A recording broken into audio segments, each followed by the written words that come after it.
Exploring volcanoes, a fiery adventure. Do you know what a volcano is? Volcanoes are like big mountains that can sometimes explode.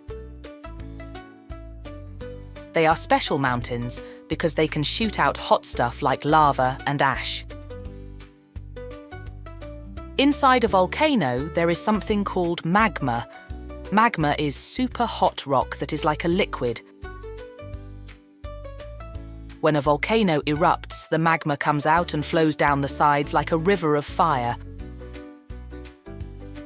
Volcanoes can be found all around the world.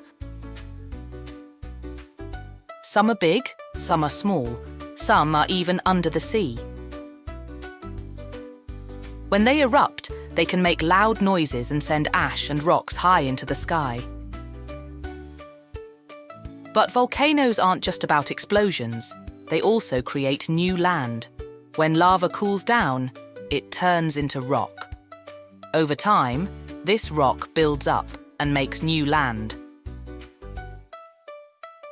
Scientists study volcanoes to learn more about them and to keep people safe. They use special tools to measure how active a volcano is and to predict when it might erupt.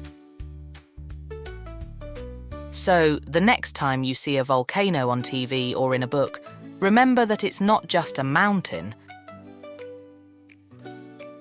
It's a fiery adventure waiting to happen,